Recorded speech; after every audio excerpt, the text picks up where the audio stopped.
सिर्फ एक अल्लाह ताला की जात से डरना चाहिए। ठीक है, जो हमारे लीडर कहते हैं ना, इय्याक नअबुदु व इय्याक नस्तईन, अल्लाह ताला से सिर्फ मेरे औलाद से कुछ आपको बताया कि सिर्फ अल्लाह ताला से डर लगता है और किसी से नहीं लगता। ये बताएं, दफा 144 नाफिज है और आप माशाल्लाह अपने बच्चों के साथ आए हुए हैं, ये मेरे भाई इन बच्चों के लिए निकले हैं। अच्छा, इनके मुस्तकबिल के लिए, क्योंकि हम लोग तो अपनी जो है ना अच्छी बुरी गुजार चुके हैं ना, तो हम लोग नहीं चाहते कि आइंदा हमारी आने वाली नस्लें जो है वो भी इन लोगों की गुलामी करें। ये जो दो खानदान है, जरदारी फैमिली और शरीफ फैमिली, ठीक है, तो हमारी ये इन बच्चों के लिए ही हम एफर्ट कर रहे हैं कि आइंदा जो हमारी नस्ल है वो ताकि इनकी गुलामी ना करे, वो आज़ाद पाकिस्तान में रहे। दफा 144 नाफिज है और कोई बात नहीं, ये मेरे बच्चों से पूछे, इनसे पूछे कि अगर आपको इनसे पूछे कि अगर पुलिस पकड़ लेती तो क्या होगा। दुआ बेटा, अगर पुलिस पकड़ लेगी तो क्या होगा? कुछ भी नहीं। इमरान खान आपको अच्छा लगता है? Yes. किधर है इमरान खान? जेल में। जेल में है? जेल में उनको पता है। अच्छा, तो मतलब ये कि आप अगली नस्ल को अभी खान के बारे में बता रहे हैं। ये तो रेडी हैं, आप देख लें, इनसे कोई भी बात पूछेंगे ये आपको बताएंगे।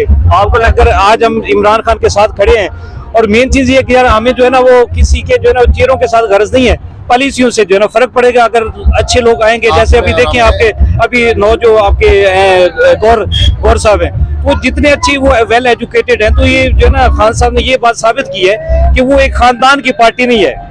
तो हमें हमारा कंसर्न ये है कि हम किसी एक खानदान एक फैमिली के गुलाम बन के ना रहें, बल्कि पाकिस्तान में जो है ना वो जिन लोगों में पोटेंशियल है, जिन लोगों में कैपेसिटी है, वो आए और इस मुल्क को लीड करें। अच्छा, खान साहब जेल में और पीटीआई जो एक दफा दोबारा सड़कों पे आ रही है, तो आपको लगता है कि खान साहब की कमी को तो खैर पूरे नहीं हो सकेगी, लेकिन खान साहब अंदर से अच्छा कार्ड खेल रहे हैं? बहुत अच्छा, अभी वो सियासत कर रहे हैं जो उनको शायद पहले करनी चाहिए थी। मतलब आप ये कह रहे हैं जेल में जाने के बाद खान साहब ने सियासत सीखी है? देखिए, वो एक जो सियासतदान और लीडर में फर्क होता है, बेसिक जो है ना वो समझने वाली बात ये है। वो खान साहब जो है ना बुनियादी तौर पे एक सियासतदान है ही नहीं, वो अभी भी नहीं है। अगर वो सियासतदान होते तो वो कंप्रोमाइज करते, मुका करते, ठीक है।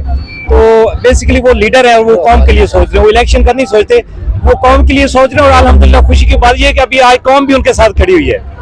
वो जो उनको उम्मीद थी खान साहब को एक दिन आएगा कि मेरी कौम को शऊर आएगा, और अल्हम्दुलिल्लाह कौम ने साबित किया है कि कौम में शऊर आ चुका है, कौम ने अपना फर्ज अदा कर दिया। अभी चंद लोग हैं जो जबरदस्ती जो है ना ये इनको नमूनों को ला के ऊपर बिठाया है, लेकिन ये थोड़े अरसे के लिए, इंशाल्लाह ताला ये नहीं रहेंगे। अपोजिशन लीडर पीटीआई के जो सपोर्टर है वो किसको देखना चाह रहे हैं? अपोजिशन लीडर तो जो है ना शेर अफजल खान मरवत को होना चाहिए, जो पता भी चले जो है ना। ये ज्यादा खतरनाक नहीं हो जाएगा? हाँ, ये ज्यादा खतरनाक नहीं खतरनाक नहीं है। जिस तरह कहते हैं जहाँ पे जैसा जो है ना माइट इज राइट, यहाँ पे ये कानून चल रहा है ना, तो do at the Rome as the Roman do. इनकी टक्कर का आदमी वही है।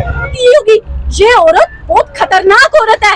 इस औरत के चेहरे के ऊपर मत जाइए, ये सारा मेकअप का कमाल है, सारा लिपस्टिक का, सारा सर्जरी का कमाल है भाई।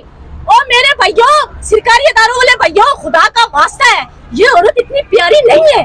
इससे प्यारी तो हमारी खवातीन इतनी प्यारी है, मैं इतनी प्यारी हूँ। ये खवातीन लिपस्टिक जिसने जो लगाई है ना, ये तुम्हारे खून पसीने की कमाई से है। तुम लोगों को कब शऊर आएगा?